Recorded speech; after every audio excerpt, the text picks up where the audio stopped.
Amén, mis hermanos. Entonces, ayer estuvimos viendo dos leprosos. ¿Recuerdan cuáles eran?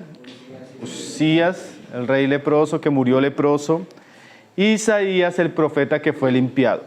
Hacíamos una tercera referencia que se encuentra en este pasaje, que ya no es la lepra en el profeta ni en el rey, sino la lepra en el pueblo. Ustedes se dan cuenta, cuando Isaías tiene la visión, él dice unas palabras bien importantes. Él dice ahí: ay de mí que soy hombre, ay de mí que soy muerto, porque siendo hombre inmundo de labios, ese es el pecado de Isaías, esa es la condición de Isaías. Pero él dice algo más ahí en el pasaje, dice: y habitando en medio de pueblo que tiene labios inmundos. Aquí ya no se está refiriendo a la lepra del profeta, sino se está refiriendo a un pueblo en el cual él vive. Y él, cuando ve a Dios en su gloria, él también se da cuenta de la condición actual en la que se encuentra la sociedad en la que él vivía. Él no solo se da cuenta que él es leproso, sino él se da cuenta que vive en una sociedad donde los hombres también son un pueblo de labios inmundos. Y eso es otra revelación que tiene este pasaje, que también es muy significativa para nosotros como cristianos en nuestros días. Generalmente nosotros no solo tenemos que tratar con el pecado que habita en nosotros, sino que tenemos que tratar con el pecado que habita en una sociedad corrompida, corrupta, que ha bajado sus estándares morales, donde la santidad, la pureza, la integridad no se encuentra. Y no solo no se encuentra, es atacada. Y donde los antivalores cristianos son promovidos, exaltados y aplaudidos. Entonces Isaías no solo se dio cuenta de su realidad y de su condición, sino que también Dios abrió sus ojos para que él viera la condición a la cual Dios lo iba a enviar. Porque recuerden que el pasaje termina diciendo: ¿a quién enviaré? Y él dice: Señor, envíame a mí. Pero el Señor también le muestra a qué sociedad lo va a enviar. Y es muy importante nosotros que como cristianos nosotros también tengamos un concepto bíblico real de la condición espiritual en la que se encuentra el mundo. Porque en este mundo estamos, aunque no somos del mundo, si somos de Cristo, estamos en el mundo. Y no solo estamos en el mundo, hemos sido enviados al mundo a hacer luz. Pero tiene que haber una diferencia entre la luz y las tinieblas, entre Cristo y Belial, entre el cristiano, el joven cristiano y el joven del mundo. Entonces hoy vamos a ver cómo el mundo se encuentra espiritualmente y cómo podemos ser luz y santos en medio de un mundo de tinieblas. Entonces, la realidad de Isaías de aquellos días es que él dice: wow, vivo en un mundo que tiene labios inmundos. Ahora, cuando nosotros vamos a hablar de santidad, en nuestros días el mundo ha enloquecido.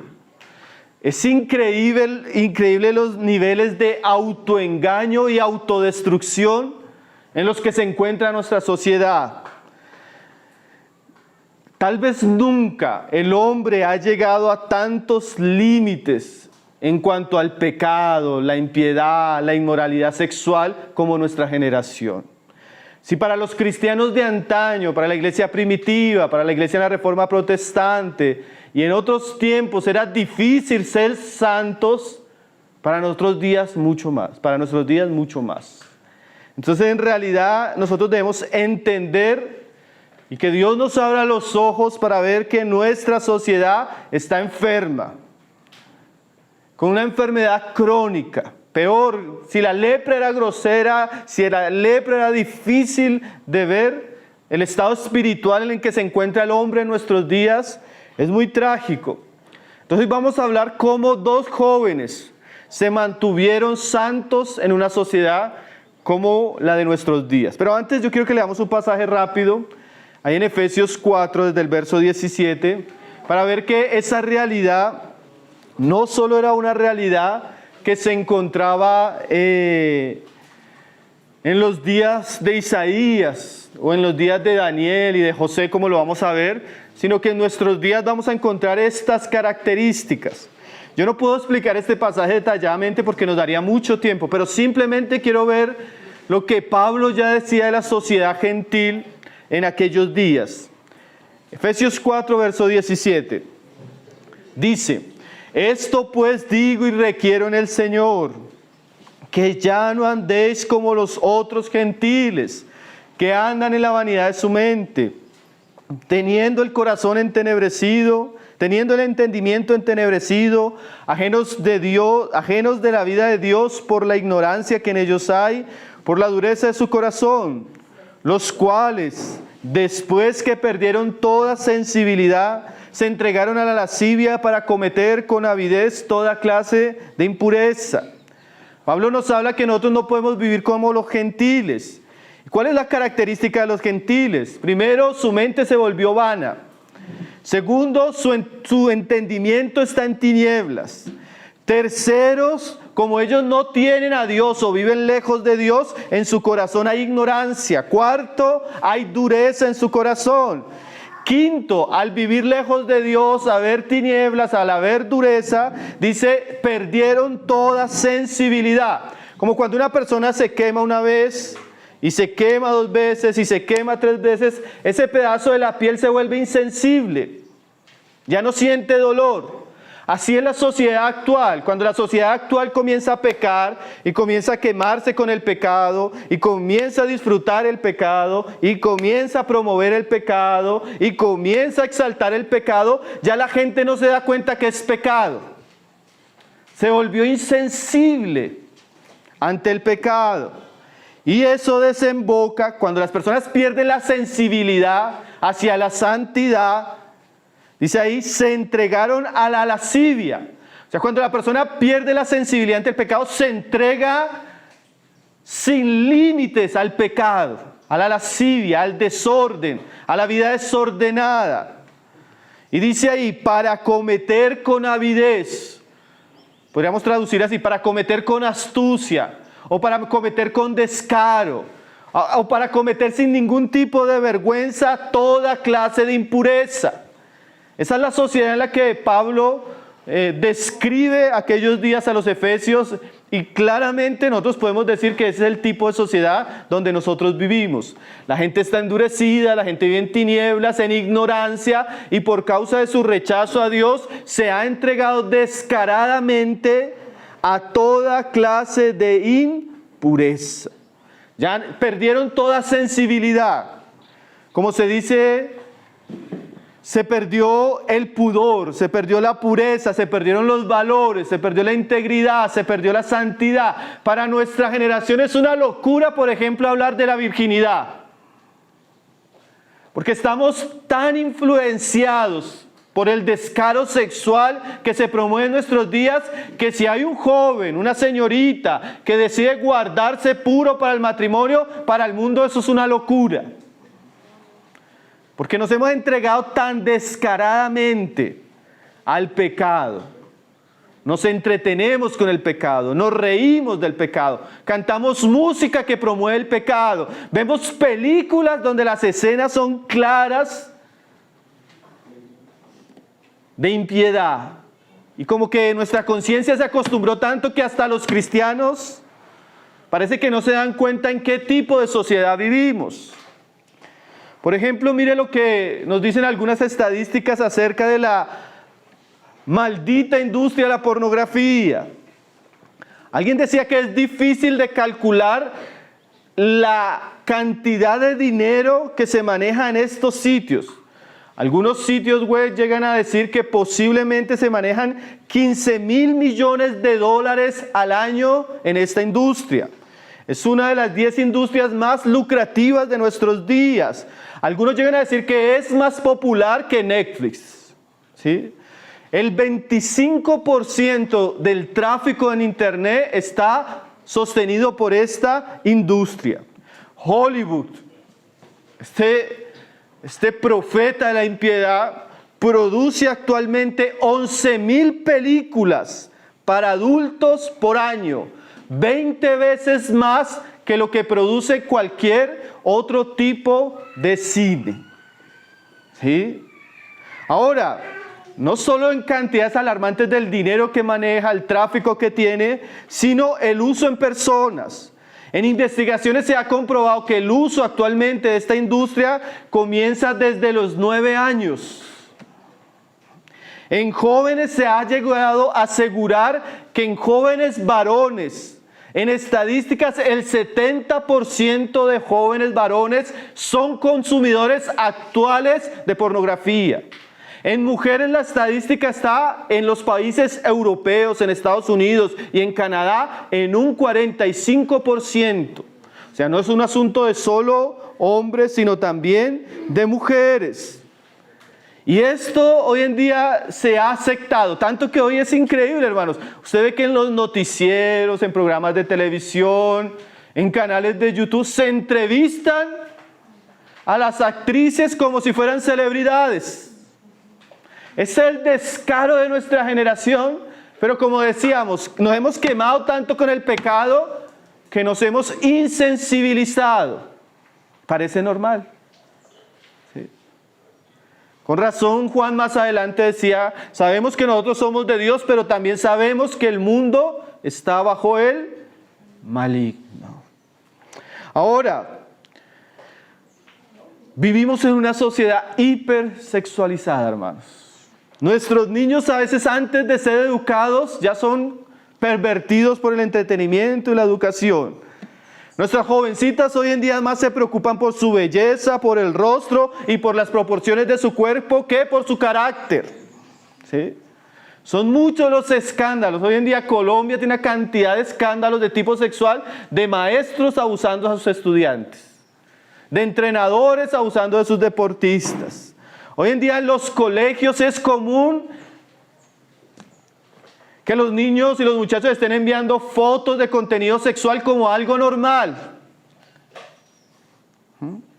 Páginas donde el sexo casual son comunes. Vivimos en una sociedad profundamente degradada. Y no solo en el mundo, mire estas estadísticas. En una cumbre en Londres, el ministerio de Shevin Lubin, él hace una estadística para aquellas personas que están ahí entre el púlpito. Y él les pregunta, aquellos que están luchando con la pornografía van a pararse y vamos a tratar con ese pecado, vamos a confesar ese pecado. De 2,000 asistentes se pasan en el primer llamado el 30%. Cuando el hermano vuelve a confrontar a la asistencia, le dice, no sean hipócritas. Los últimos que han consumido pornografía en el último mes, levántense. Se levanta el 70%, todos cristianos. El ministerio de Robert Sharman, que es un ministerio pastoral de enfoque en la familia, él cuenta que el 20% de consejería que ellos manejan en familia tiene que ver con este problema. El libro Las batallas secretas de los hombres de Patrick Menz revela que el 64% de líderes cristianos en la iglesia lucha confidencialmente con prácticas sexuales, adicción sexual, incluyendo pornografía, masturbación y otras actividades secretas vergonzosas. Hablando de líderes cristianos. Mire estos ejemplos. Yo quiero que usted, porque a veces las estadísticas nos muestran un poco la realidad del tiempo que estamos viviendo. Paul Tripp, en un libro muy bueno que se los aconsejaría leer a los que puedan leer, se llama Sexo y Dinero. Él dice lo siguiente de algunas experiencias que él ha tenido. Él dice, una pareja vino a mí después de una conferencia trayendo una combinación de corazones rotos con enojo. Querían saber cómo su hijo, que parecía irremediablemente adicto a la pornografía en internet, podía ser ayudado. Les pregunté qué edad tienen, pensando que me diría que era un jovencito, un adolescente, un veinteañero. Para mi asombro respondieron con mucha vergüenza, tiene 8 años. En otra conferencia al sur de África, otra pareja me preguntó si podrían almorzar conmigo. Después de la comida me contaron su historia. Su hijo, un pastor interino recién casado, estaba teniendo sexo con una muchacha universitaria del ministerio estudiantil del cual él era responsable. En la iglesia esa epidemia ha llegado. Son muchos los cristianos que se reúnen atrofiados, estancados espiritualmente por la inmoralidad, titubeando al borde de relaciones amorosas ilegítimas, sintiéndose culpables, avergonzados, hipócritas, algunos odiándose a sí mismos por el pecado que no han podido vencer. Entonces, estos asuntos son realmente muy relevantes estudiarlos, considerarlos. Realmente el tema de este encuentro me pareció muy oportuno y necesario para que ustedes como jóvenes puedan escucharlo. Entonces vivimos en una sociedad corrompida por el pecado, hermanos. Pero ese pecado muchas veces no solo está afuera, sino está adentro.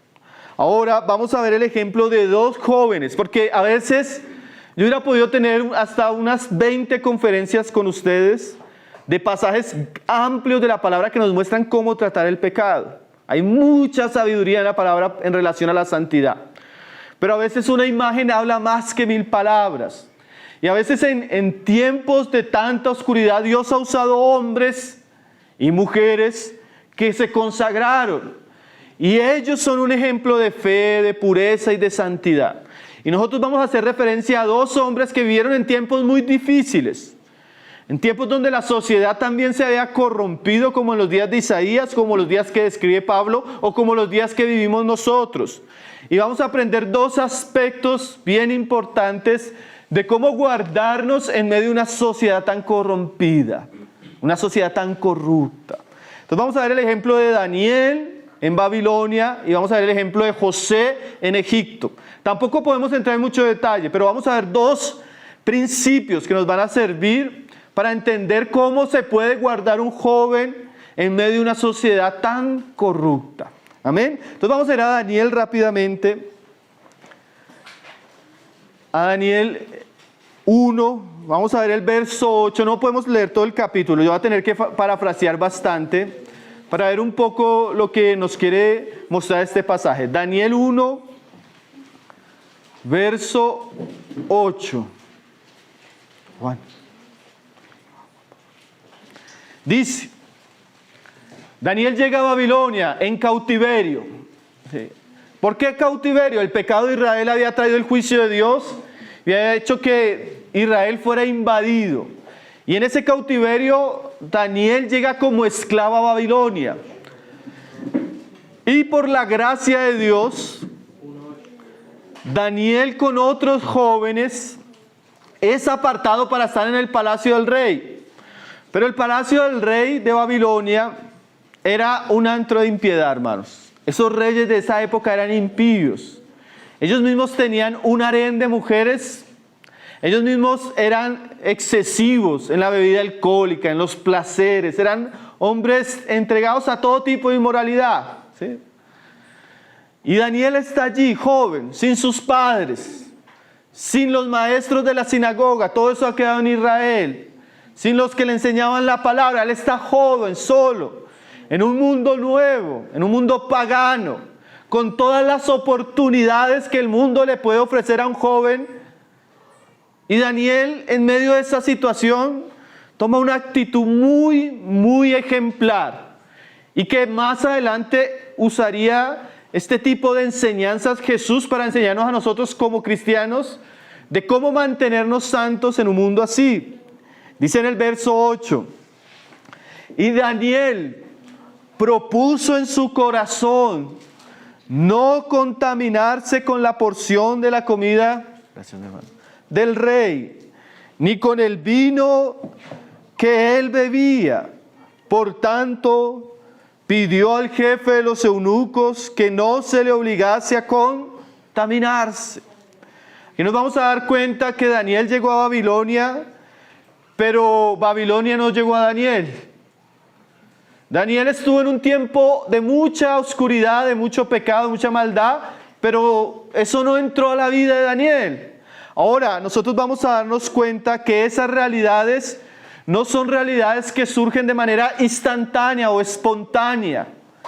No es que yo soy enviado al mundo como joven y yo voy a ser guardado de toda la maldad de este mundo sin que yo ejerza una vida cristiana responsable.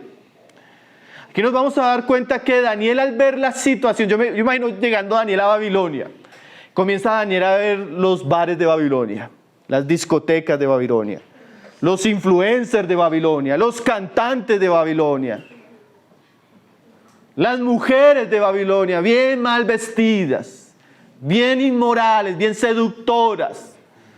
Las relaciones de los jóvenes en Babilonia, sin límites, pecaminosas, inducidas al pecado. Los divorcios, los matrimonios, el ambiente de una sociedad pagana corrompida por el pecado es un ambiente muy claro, solo que a veces no lo vemos. Y Daniel llega a Babilonia y él comienza a pensar, nosotros estamos llegando acá por el pecado de nuestros padres. Nuestros padres se rebelaron contra Dios y Dios tuvo que disciplinarnos. Y ahora nosotros estamos en un ambiente donde todo es contra Dios. Todo es contra la palabra. Y Daniel comienza a mirar a sus compañeros jóvenes y comienza a pensar, ¿qué vamos a hacer ahora en este tiempo? Hemos perdido todo, nuestra tierra, nuestras casas, nuestras familias. Ahora estamos en un mundo muy agresivo, muy convulsivo. Pero dice la palabra algo muy interesante, algo muy ejemplar, hermanos. Dice ahí, y Daniel propuso en su corazón no contaminarse. Mire la actitud de Daniel. Él iba al mundo, pero él iba con una propuesta en su corazón, con una determinación, con un voto que quería hacer delante de Dios. Y ese voto era no contaminarse con la comida del rey. Porque la comida del rey era una figura de una comida inmunda, una comida ofrecida a los ídolos. Era una comida llena de animales que la Biblia decía que los judíos no deberían comer. Y Daniel llega a Babilonia, él no se quiere contaminar con lo que come el rey de Babilonia. ¿Sabe cuál es el rey de este mundo? Satanás.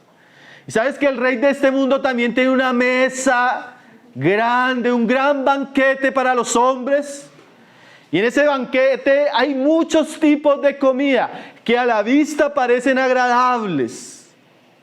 Porque la comida del mundo a la vista no parece mala. Parece atractiva, seductora y además a nuestra carne como que le gusta. Pero Daniel, que tenía discernimiento, él dice, este banquete yo no voy a contaminarme con esto. Yo no voy a contaminarme con esto. Y él hace un voto y exige al jefe de los eunucos que no se le obligue a contaminarse. Y se pidió, por tanto, al jefe de los eunucos que no se le obligase a contaminarse. ¿Saben qué es lo más tremendo, mis hermanos? Que aunque el mundo es así de corrupto, que aunque el mundo quiere entrar a nuestra vida, entrar a nuestra mente, entrar a nuestras casas, el mundo ni el diablo puede obligar a contaminarnos. La contaminación que llega a nuestra vida es la contaminación que permitimos. La contaminación que llega a nuestra vida es la contaminación que toleramos. Yo puedo decir que puede haber unos cantantes de lo peor, que sean famosos, que sean millonarios, que los esté escuchando todo el mundo. Y eso no entrar ni a mi vida ni a mis oídos. Ni siquiera el diablo, hermano, nos va a obligar a contaminarnos. Él va a hacer todo lo posible para tentarnos. Pero nosotros, en la gracia de Dios, por el poder de su palabra, con la ayuda del Espíritu Santo, podemos guardarnos como Daniel. Pero requiere, miren esto, hermanos, ser santo en un mundo como estos requiere determinaciones firmes, requiere convicciones, requiere carácter y requiere una serie de ingredientes que vamos a ver en este pasaje que Daniel tuvo, que hay cristianos que no lo tienen.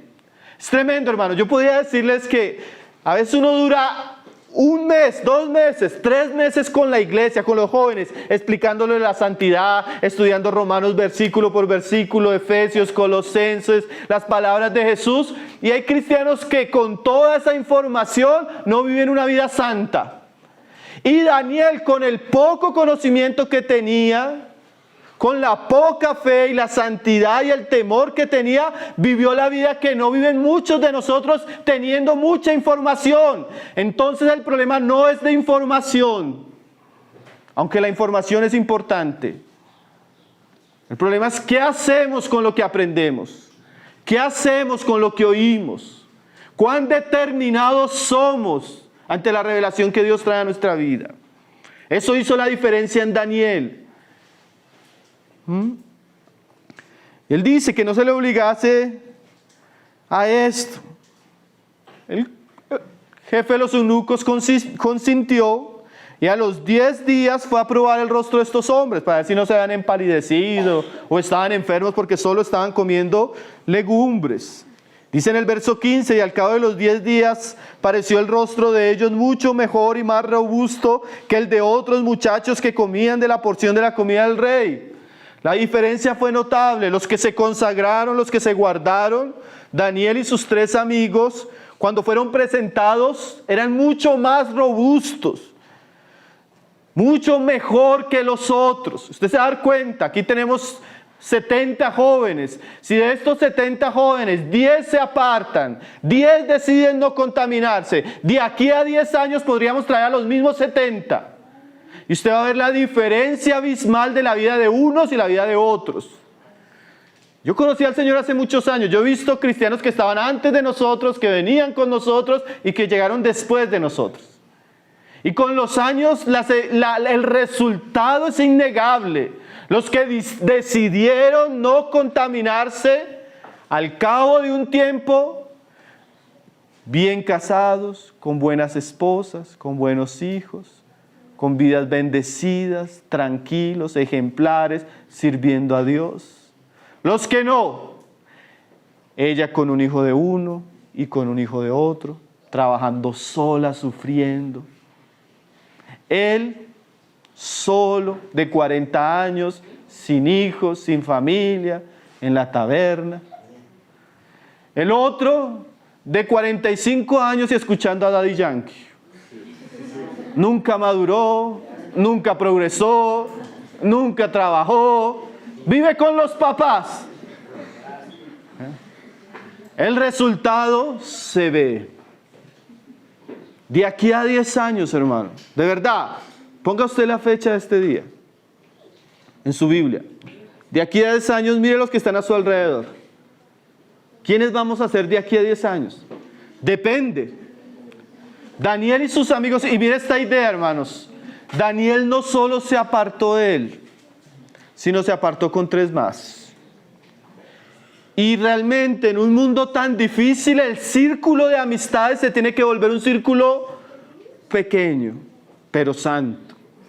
Uno debe rodearse de personas que lo apoyen, que lo ayuden, que lo exhorten, que lo animen en cuanto a la santidad. Estos jóvenes iban a enfrentar batallas tremendas por su fe en Babilonia. Y Dios los iba a sacar adelante. Dios iba a hacer de ellos profetas. Dios iba a hacer de ellos magistrados. Dios iba a hacer de ellos ministros importantes en Babilonia.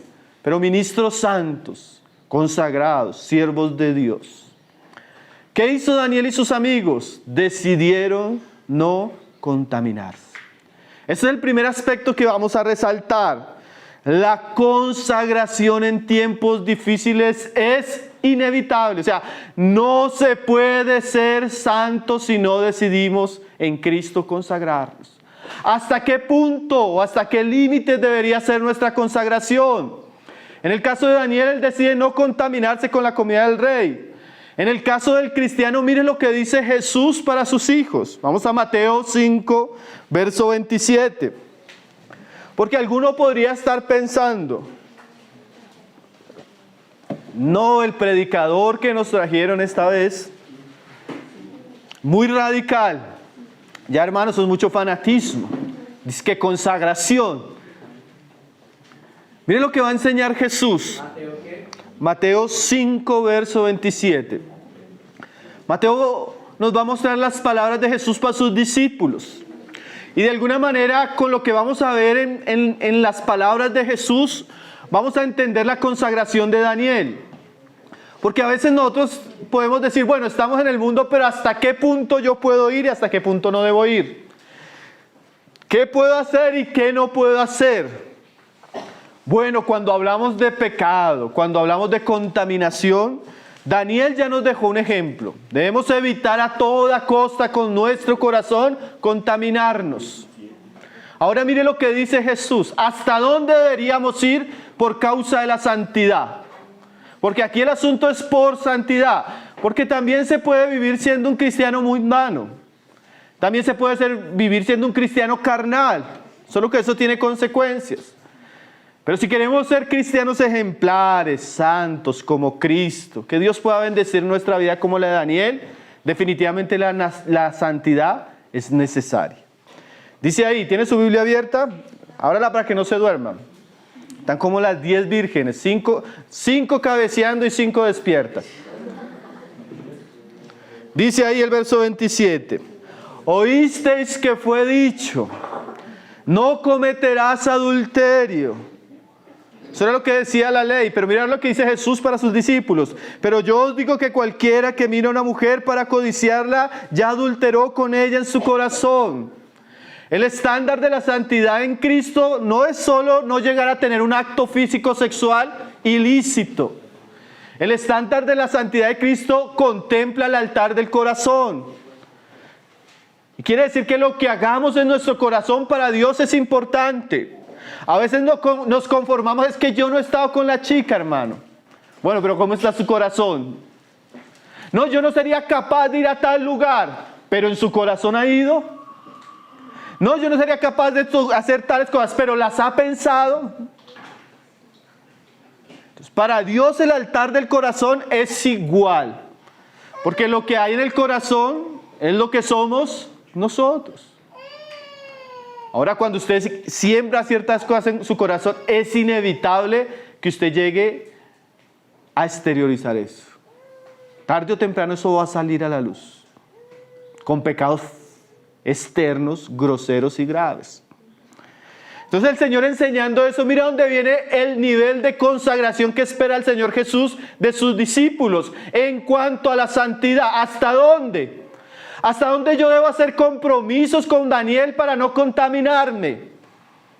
Bueno, Jesús nos va a enseñar, dice ahí, por tanto, si tu ojo derecho te es ocasión de caer, sácalo y échalo de ti, pues mejor es que se te pierda uno de tus miembros y no que todo tu cuerpo sea echado al infierno. Y si tu mano derecha te es ocasión de caer, córtala y échala de ti, pues mejor te es que se pierda uno de tus miembros y no que todo tu cuerpo sea echado al infierno. Este es el tipo de consagración que Jesús espera por aquellos que están yendo en una carrera que implica santidad. Para Daniel era la comida del rey, pero aquí el Señor entra a unos ejemplos mucho más radicales. Claro que esto es una hipérbole, esto es una exageración. No queremos aquí tener mancos ni tuertos. No queremos que usted salga de esta reunión y se quite un ojo y se quite una mano. Es una exageración, pero la exageración tiene un propósito. Primero, mostrarnos la seriedad de lo que Jesús está hablando.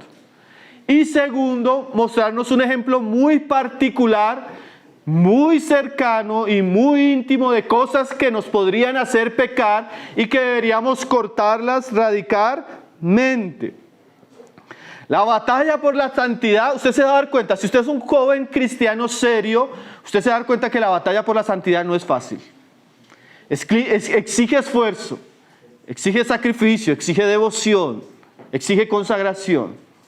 De alguna manera, esto para un cristiano tibio, hasta debe estar en el corazón diciendo, Pero miren lo que dice Jesús. Si el asunto que contamina tu alma y te lleva a pecar está ligado a tus ojos, córtalo. Si el asunto que te llega a pecar y a contaminar tu alma está ligado a tus manos, entonces córtala. Ahora nosotros podemos hacer muchísimas aplicaciones que tienen que ver con pureza y santidad.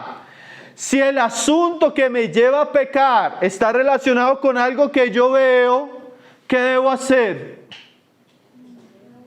Decidir de todo corazón cortar con ese aspecto de mi vida que me lleva a pecar. En este caso puede ser que el internet que me lleva a ver cosas, la televisión, mis amigos, la música, las fiestas, la moda, el fútbol. Bueno, no sé si para él es una fuente de tentación el fútbol. Sí, mire, yo les voy a contar testimonio, parece gracioso. Yo amaba el fútbol. Jugaba fútbol, me preparaba. Y una de las cosas que el Señor quitó en mi vida cuando me consagré fue el fútbol. ¿Por qué? Parece que no puede ser pecaminoso, pero hay chicos cristianos que no leen su Biblia 1 hora y ven 3 partidos de fútbol. Que no se congregan y van a 4 torneos el fin de semana. En ese sentido, ¿el fútbol se puede volver pecaminoso? Sí. Se vuelve un ídolo. Entonces, mire lo que está diciendo Jesús. ¿Qué te hace pecar? Y ahí volvámonos más introspectivos. En aquellas áreas donde yo soy tentado, ¿eso a qué está ligado? Cuando estoy en el celular a solas en mi cuarto. ¿Sí? Cuando estoy conversando con mis compañeros del colegio. Cuando estoy viendo una cierta novela donde la protagonista se viste de cierta manera y llegan a hacer ciertas cosas. Cuando comienzo a ver cosas como esas. No se rían porque todos lo ven. No seamos hipócritas. Porque no deberíamos reírnos del pecado que vemos. ¿Qué más? Bueno, cierto tipo de amistades. Jesús dice, cualquier cosa que te haga pecar, las redes sociales, córtala. Córtala. Si te hace pecar, si te contamina, si te pone en un estado de tentación, si es una influencia negativa para ti, por amor a tu alma, por amor a Cristo, por amor a la santidad, córtalo. Entonces va a haber cristianos jóvenes o aún niños que para ser santos van a tener que decirle a sus papás, papá, no quiero tener celular. Porque mi historial me muestra que no he sido una persona íntegra cuando tengo el celular. Papá, necesitamos cortar Netflix de la casa porque yo veo que mis hermanos y aún usted, papá cristiano, se está contaminando viendo este tipo de series. Algún cristiano va a tener que llegar al colegio y decirse a sí mismo, tal amistad no me conviene, me contamina. Me induce a malas conversaciones. Es un mal ejemplo. ¿Sí está entendiendo la idea de Daniel? Ahora, ¿quién le dijo a Daniel? Seguramente Dios. Seguramente el Espíritu Santo. Comenzó a hablarle a Daniel y a mostrarle. Y aquí comenzamos a darnos cuenta que, hermanos, Dios siempre nos habla. A todos. Aunque a veces queramos evadir la voz. Usted sabe, muchachita, que cuando ese muchacho incrédulo comienza a cortejarla, comienza a escribirle, comienza a acercársele a usted, por más simpático que sea, usted sabe que no le conviene porque no es cristiano, ¿cierto? Entonces, una decisión por la santidad, una decisión por no contaminarse, es a veces cortar con ese tipo de conversación, cortar con ese tipo de contacto que a veces tenemos en redes sociales, contar ese tipo de personas que seguimos. Eso es santidad. ¿Sí? ¿Lo es o no lo es? ¿Y qué hizo Daniel? Daniel vio el mundo, las tentaciones del mundo, los desafíos que tenía el mundo, y él decidió no contaminarse. ¿Hasta dónde debemos ir? Bueno, hay algunos que seguramente en algunas áreas son un poco más estables. Las tentaciones, por ejemplo, del hombre y de la mujer a veces son muy diferentes. El hombre a veces va a tener que ser más radical en esto y la mujer de pronto no tanto. Por ejemplo, Si yo soy un joven enamoradizo, yo no puedo conversar con una muchacha porque me enamoro. ¿Sí? O las enamoro. ¿Sí? Y él sabe que eso es una tentación para su vida. Mire, yo he hablado con jovencitos y jovencitas cuya maldición es ser bonitos. Porque la chica bonita, lastimosamente, todos los hombres están detrás de ella. Y se vuelve un nivel de tentación, pero terrible. Y hay chicas que por eso van a tener que tomar la decisión de cambiar un poco su manera de vestir. Van a tener que guardar su cuerpo. Van a tener que ser piadosas. Porque si no, van a traer muchas moscas. Una vez una chica decía, bueno, hermanos, que yo no sé por qué los muchachos en el colegio me persiguen. Y yo le decía, no hay que ser profeta ni hijo de profeta. Tienes que cambiar tu manera de vestir. No, hermano, es que yo no sé. Tienes que quitar esas fotos que pones en redes sociales, que exaltan tu cuerpo, que atraen la mirada no a Cristo, no a tu rostro, sino a otras partes. O el hombre, no, hermano, es que yo no sé por qué veo una muchacha y comienzo a tener una cantidad de pensamientos que, bueno, tiene que dejar de ver lo que está viendo. Tiene que cortar con esa área. Porque muchas veces nosotros somos expuestos al pecado porque somos ligeros en nuestra relación con el mundo, con el pecado. Es más, coqueteamos.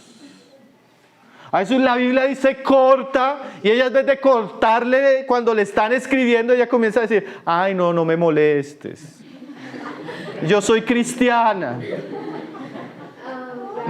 Yo no debería tener este tipo de conversaciones. ¿Sí? En vez de cortar, coqueteamos con el pecado. Jugamos con la tentación. ¿Y qué pasa cuando jugamos con el pecado? Caemos en el pecado. Entonces se encuentra la muchachita involucrada emocionalmente en una relación sentimental destinada al fracaso. Y no solo al fracaso, muchas veces destinada a la pérdida de la pureza sexual. Destinada al mal testimonio. Destinada a un embarazo prematuro. Destinada a la vergüenza, destinada al dolor. Pero se nos presenta como algo bueno. Entonces necesitamos ser sabios en un mundo salvaje, hermanos. Y lo más sabio que usted puede hacer como joven y como jovencita es guardarse. Si usted no es... Miren lo tremendo, yo les cuento un testimonio personal.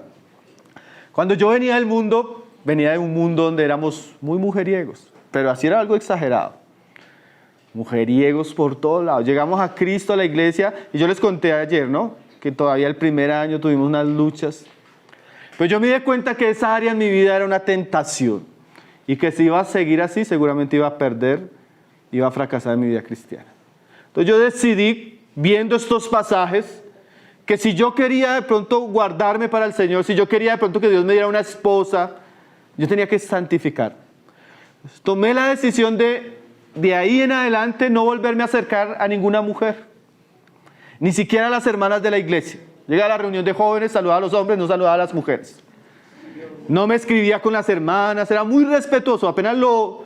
¿Por qué? Porque yo sabía que eso era para mí una tentación y había dado mal testimonio. Ahora yo decido esto, hermanos, y a los 2 años el Señor me presenta a mi esposa. Y Dios me da un buen matrimonio, una buena esposa. Y me da la fuerza para serle fiel, amarla, y tener un hogar precioso.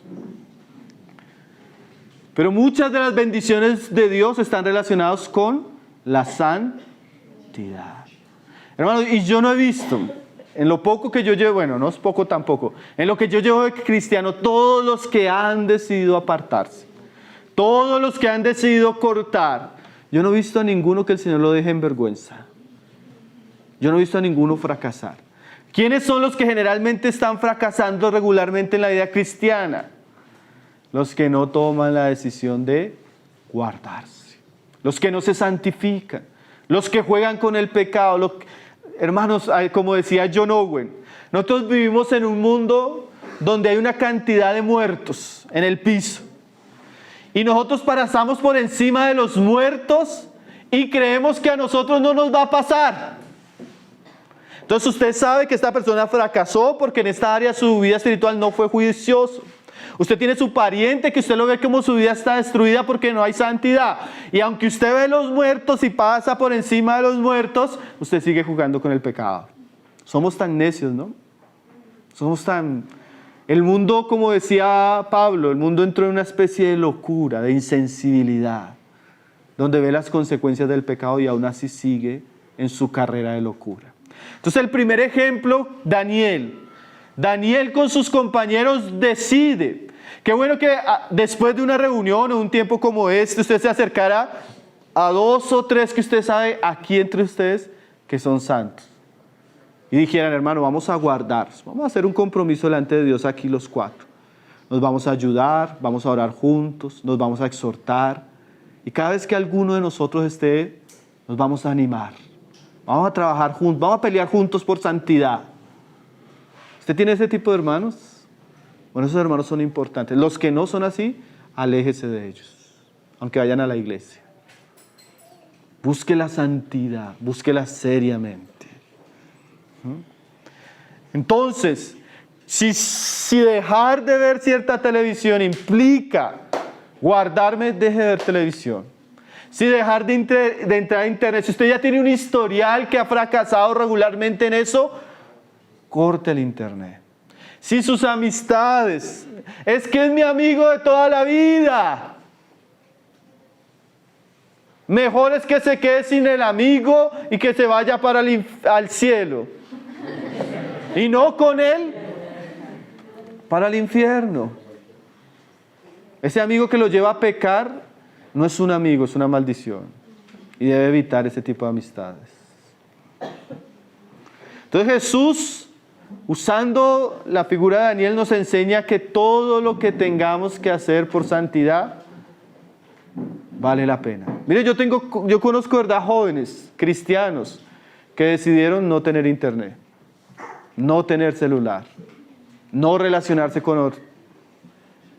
Decidieron cerrar Facebook, decidieron cerrar Instagram, por santidad. Y uno los ve que así como uno veía a Daniel y a sus amigos, son jóvenes diferentes, llenos de sabiduría, llenos de la palabra. Todo lo que usted tenga que hacer para consagrarse, hágalo. Jóvenes que decidieron, yo conozco parejas de jóvenes cristianos que su primer beso se lo darían el día que estén delante del altar. Y usted ve que esas parejas llegan felices al matrimonio y tienen matrimonios bendecidos. Los que no, muchas veces caen en la impureza antes de llegar al altar, destruyéndose de ellos, dañando su corazón, trayendo vergüenza. Decida tener relaciones santas, decida tener vidas santas, decida tener amistades santas. Y usted va a ver que su vida va a ser diferente, mi querido hermano. No, eso es ser muy radical, no, más radical es sacarse un ojo. Más radical, cortarse una mano. Jesús era más radical. Porque lo que Jesús quiere enseñarnos es que todo lo que podamos hacer por santidad vale la pena. Vamos a leer el segundo pasaje. Primer ejemplo, Daniel. Segundo ejemplo, José. Génesis 39. Génesis 39. Aquí no tienen Biblia, creo. Génesis 39, verso 10 en adelante. José es algo parecido que Daniel. Llegó a Egipto esclavo. Pero en medio de su esclavitud, Dios lo bendijo. Aquí se les están olvidando las normas. Recuerden que una norma es no hablar entre la reunión, ¿cierto? El día de preguntas es mañana. Vamos a dejar las preguntas para mañana, para que no se nos alargue la reunión. ¿Listos? Génesis 39, verso 10. Génesis 39, verso 10. Para no interrumpirnos, mañana vamos a tener una buena sesión de preguntas.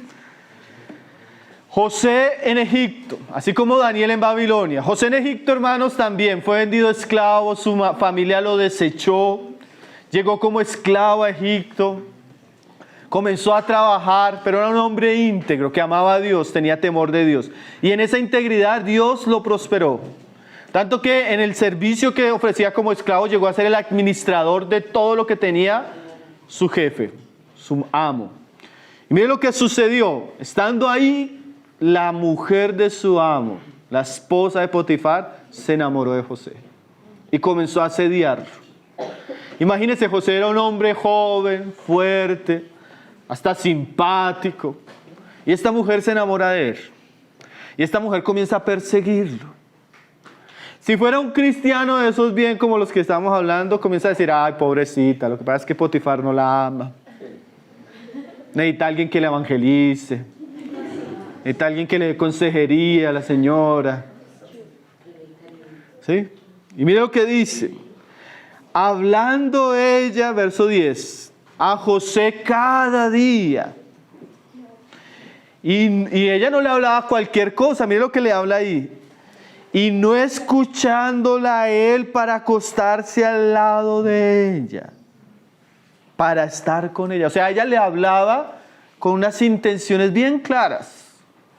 Era una mujer astuta, una mujer ramera, como la mujer de Proverbios.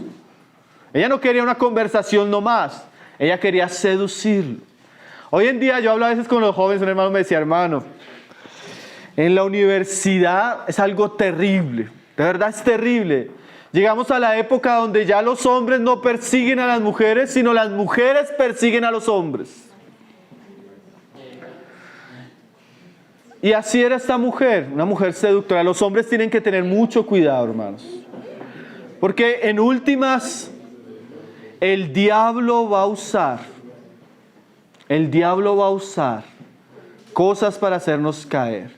Muchas veces la tentación del diablo viene a nuestra vida a través de una mujer seductora, una mujer bonita, una mujer coqueta, una mujer que a la vista puede ser, como dice Proverbios, una mujer hermosa, pero con falta de sabiduría y temor de Dios. Tenga cuidado, joven, porque hoy en día las relaciones con las mujeres impías son relaciones que generalmente están destinadas a la impureza.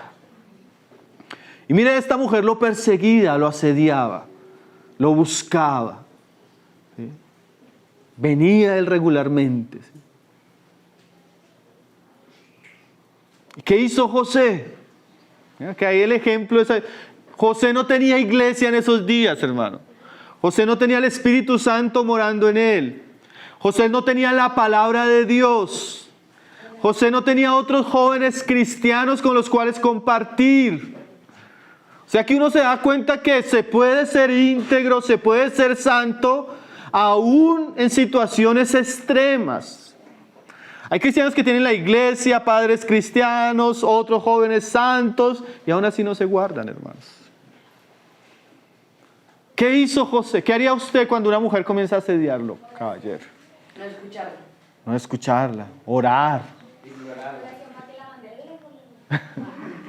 Oración para que el Señor la mande a otro país. Bloquearla. Vamos a ver lo que dice José. Dice ahí el verso 31. Aconteció que entró él un día en casa para hacer su oficio, y no había nadie de los de la casa allí. Y ella lo asió por su ropa, diciendo, duerme conmigo. Entonces él dejó su ropa en las manos de ella y huyó y salió. Aquí vamos a ver otro principio bien importante. Uno es cortar, apartarnos, guardarnos de contaminar. Pero especialmente en todo lo que tenga que ver con tentaciones de tipo sexual, como las que José está enfrentando aquí, la Biblia nos da una instrucción, y es huir. Y ahí yo entiendo por qué me lo dijeron. Pero ore y huya.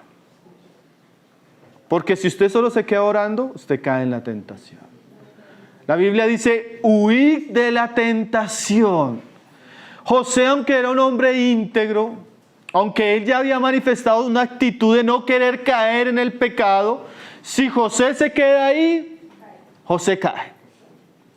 Por eso la Biblia nos dice que hay situaciones, circunstancias, especialmente como estas de tentación, en la que lo mejor es huir, salir corriendo, evitar la tentación. Ahora, nosotros no nos damos cuenta, pero la Biblia enseña que el pecado tiene un poder seductor, un poder que nos puede atrapar sin darnos cuenta. Algo que a mí me parecía muy escandaloso, algo a mí que me parecía terrible, cuando viene el momento, a mí se me olvida que soy cristiano, hermanos. A mí se me olvida todo lo que he aprendido de la palabra. Porque la tentación genera en nosotros una serie de sensaciones donde la mente se confunde, hermanos. Entonces, como eso es una realidad para todos, la Biblia nos enseña que lo mejor que podemos hacer en un momento como eso es huir. Si usted se encuentra, por ejemplo, en su colegio, en su universidad, hasta en la iglesia, en una situación con una persona en la que usted ya realmente se está sintiendo tentado, en la que usted realmente siente que sus hormonas están, en la que usted siente que realmente, ¿qué enseña la Biblia en ese momento? Huya. Como dice la palabra, mejor es perro vivo que león muerto.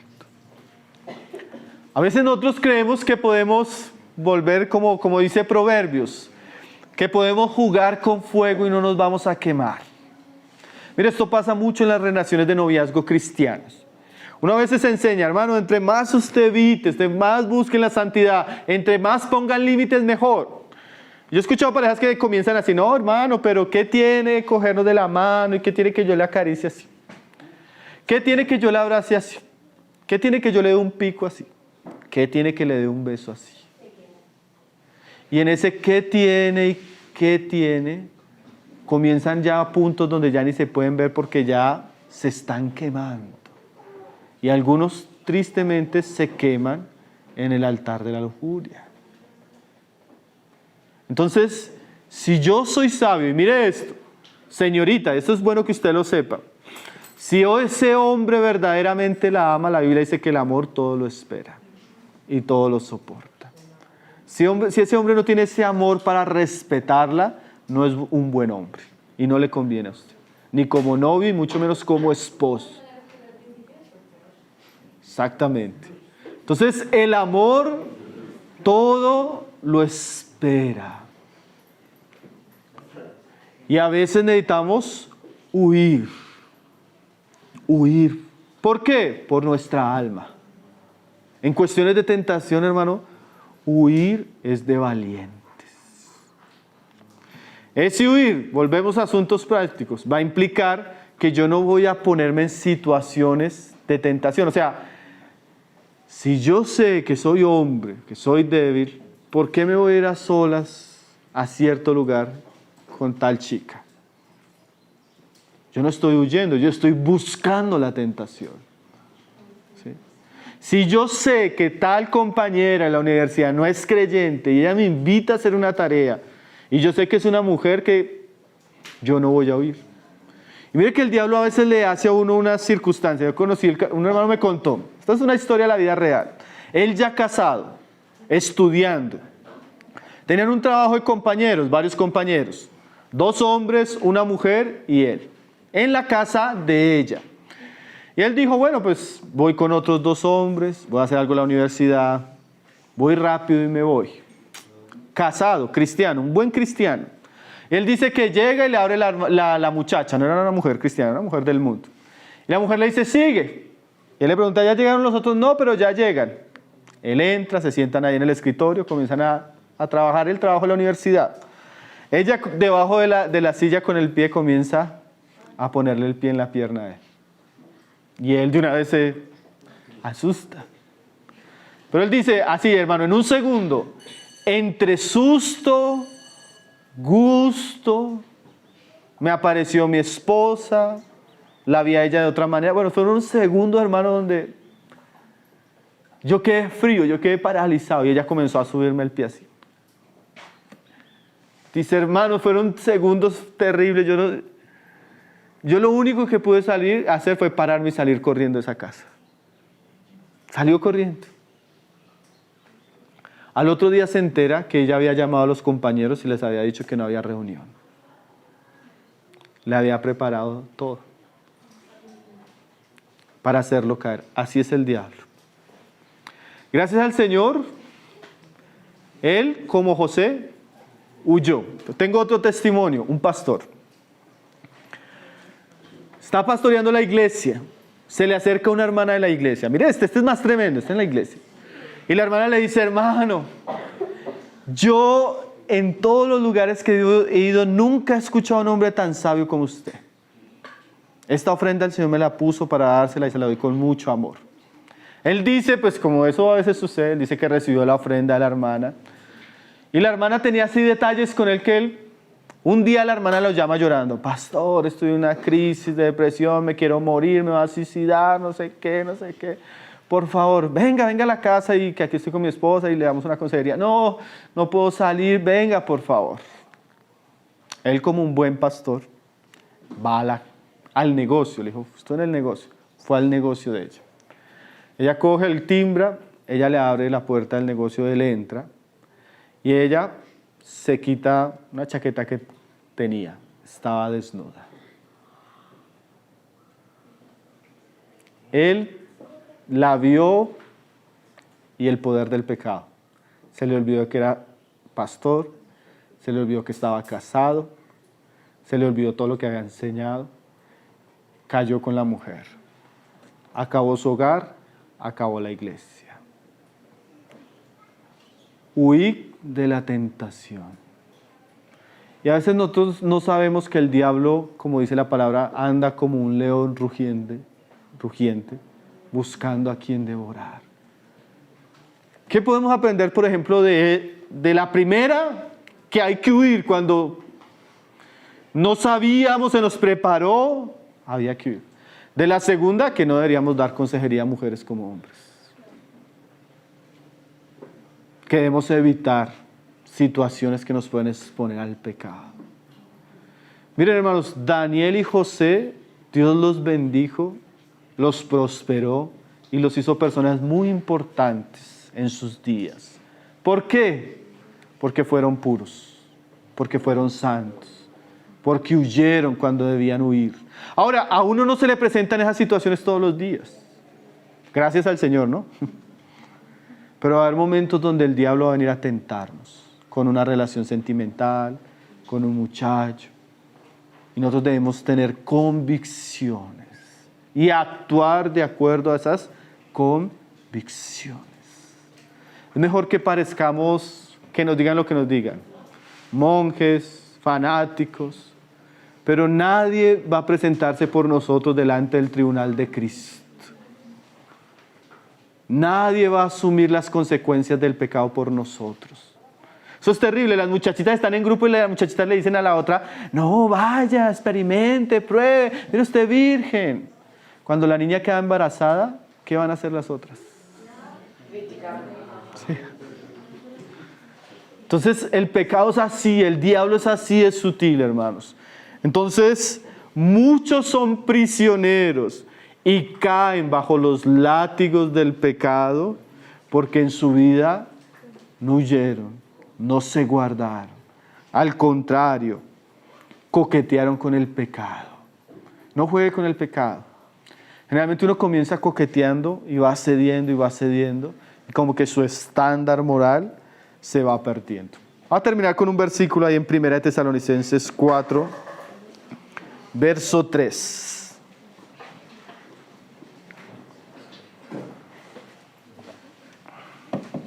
Dice, 1 Tesalonicenses 4, verso 3. Pues la voluntad de Dios es vuestra santificación. Yo sé que la voluntad de Dios a veces tiene muchas facetas. Hermano, ¿cuál será la voluntad de Dios? Que me haya misionero, que sea pastor, que sirva en el ministerio de la alabanza. Bueno, hay muchas facetas. Pero hay algo que nos incluye a todos y que no es una opción. La voluntad de Dios para nuestra vida es que seamos santos. Es nuestra santificación. Y para eso, ¿qué tiene que suceder? Dice ahí, que os apartéis de la fornicación. Ahora, mis hermanos, Dios no nos pide algo, esto quiero que usted lo sepa. Dios no nos pide algo que Él no esté dispuesto a ayudarnos a hacer.